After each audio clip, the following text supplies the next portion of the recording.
From Studio 113 in Walson Hall, this is MBC News.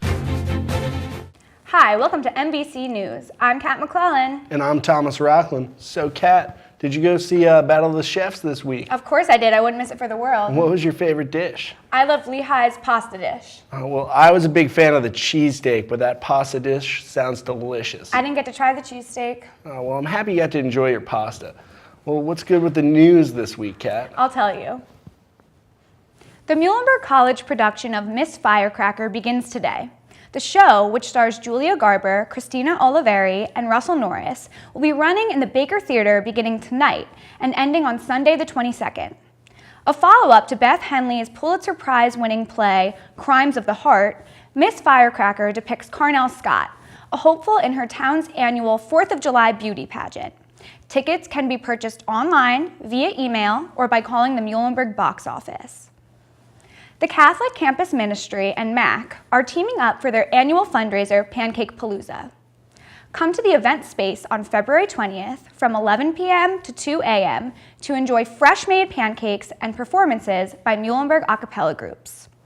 All donations collected on Friday will be contributed to Mary's Shelter, an organization that provides temporary housing and prenatal care to expecting young women. Be sure to stop in, enjoy the food, and help support a great cause. The Dynamics a cappella group will be celebrating their 25th anniversary on campus with a momentous concert. The show will be held on Saturday, February 21st at 4 p.m. in MP Theater. All students are encouraged to come support the current members of the Dynamics, as well as generations of alumni coming back to celebrate. There will be both old and new songs to sing along to, and a raffle to win the Dynamics' newest CD entitled Quarter Life Crisis. On Tuesday, February 6th, the Wood Dining Commons was transformed into a culinary arena, with Muhlenberg's top dining staff taking on the best from other colleges in the area in this year's edition of Battle of the Chefs. MBC's Jonathan Hobb has more from the scene. Thanks, guys. Battle of the Chefs is a long-standing tradition at Muhlenberg that is always popular among the students. And this year was no different. Students flocked by the hundreds to this year's Battle of the Chefs, which saw Muhlenberg's top culinary staff competing against those from other schools around the Lehigh Valley, including Moravian, Mansfield, DeSales, and Lehigh. Muhlenberg has hosted the event for several years, and it has grown to be one of the most popular annual events on campus. Battle of Chefs started, I want to say, before the Wood Dining Commons opened, which was in fall 2010. We've been hosting the event at Muhlenberg for at least, I want to say, 8 years or so. It's the most popular event here by far for dining. The event always draws huge crowds, leading to long lines for food and difficulty finding a table.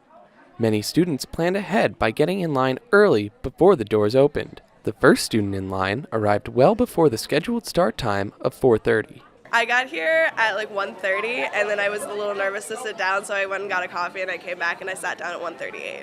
Each year, the event has a new theme, and this year, the competitors were going for the gold in an Olympic showdown. Each college competed by cooking cuisine native to a specific country, such as quesadillas for Mexico and chicken parmesan for Italy. Executive chef of the Wood Dining Commons, Ian Baird, was excited for the exposure to world foods that the event would give to students. Muhlenberg tonight is doing Indian cuisine. We have a little butter chicken, some lamb, we're making our own naan, it's a flatbread, paneer, it's a firm cheese. So we have a lot of funky, cool things going on tonight. Very excited for people that are really trying to try something, expand their taste buds with maybe a cuisine they never tried before. So we're really just trying to bring something out to everyone that's coming today to try something new. So it's a really exciting time right now. It's really cool. And as excited as the chefs were to prepare the food, the students were just as excited to enjoy it.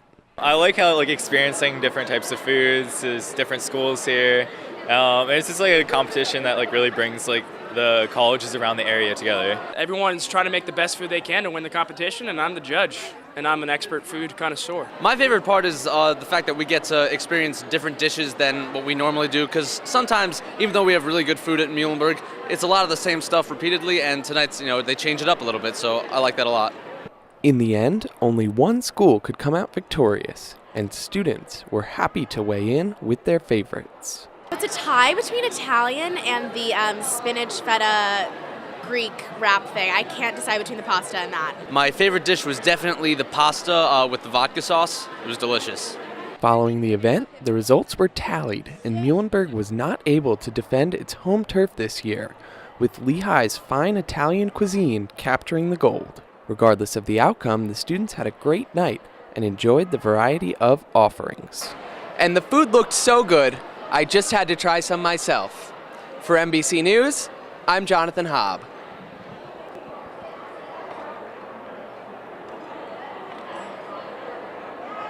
Looks great, John. Thanks for your report. Now, in world news. Copenhagen experienced its deadliest terrorist attack in decades this weekend, when a gunman opened fire twice on Saturday. The victims included a documentary filmmaker and a guard outside a synagogue. The shooter, who has now been identified as Omar El Hussein, was killed by Danish police following the attack. Hussein was only 22 years old and a student. He's believed to have been born in Copenhagen to Palestinian parents. Police are now trying to determine whether he worked alone or in conjunction with a wider group. Danish intelligence hinted that the attack may have been a copycat of last month's Paris attack on satirical magazine Charlie Hebdo. The University of Massachusetts at Amherst has announced today that they will begin banning Iranian nationals from admission to certain graduate programs. The programs affected include engineering, physics, and chemistry. School officials say that their choice to ban Iranian students is in an effort to align school policy with U.S. sanctions against Iran. These sanctions, enacted in August of 2012, deny visas to Iranian citizens attempting to come to the U.S. to study natural sciences. U.S. legislators believe that this will help slow development of Iran's nuclear energy and weapons sectors.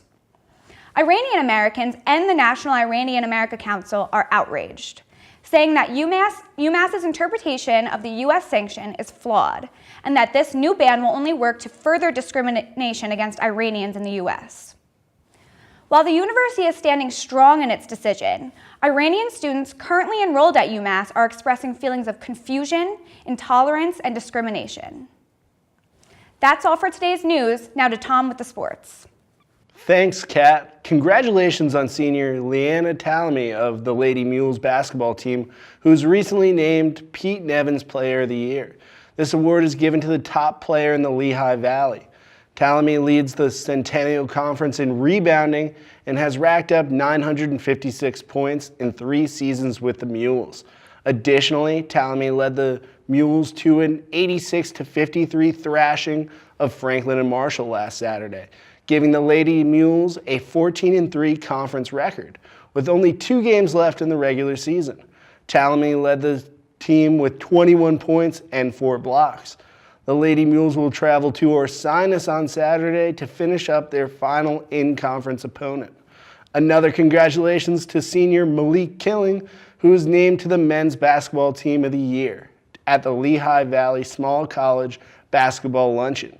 This is the second year in a row Killing has held the honor, and Killing will enter his final 2 regular season games as the program's all-time leading scorer with 1,887 points.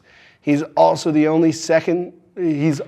only the second Centennial Conference player to reach the milestone of 18,000 points and 300 assists. His talent and leadership will definitely be missed when he graduates in May. Unfortunately for Killing, the Mules continued a 2-game losing streak after falling 56-65 last Saturday to Franklin and Marshall. Killing had an impressive senior day with 10 points and 5 assists, and sophomore Brandon LaRose led the team with 14 points. The Mules will travel to Dickinson College tonight and Ursinus on Saturday, which will most likely be their last game of the year. In other sports news, Muhlenberg track and field team traveled to the 33-team Susquehanna Invitational.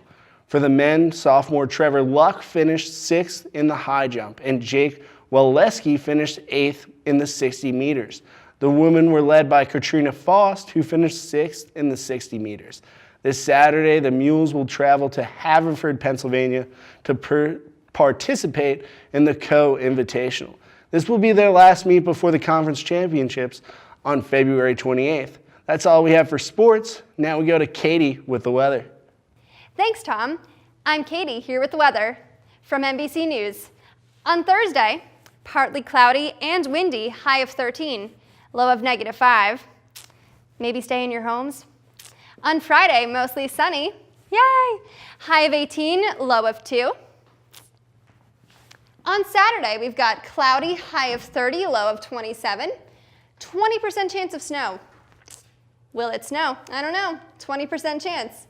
And on Sunday, rainy, high of 45, low of 28, 100% chance of rain. On Monday, partly cloudy, high of 28, low of 7, chance of snow 10%. On Tuesday, mostly sunny, high of 27, low of 14, chance of snow 20%. On Wednesday, we've got 1 inch of snow coming for us, 100% chance of that, high of 30 and low of 9. I'm Katie here with the weather. Now back to you guys. Thanks, Katie. Well, that's all we have for this broadcast. I'm Thomas Rockland. And I'm Kat McClellan. Have a great week, Muhlenberg.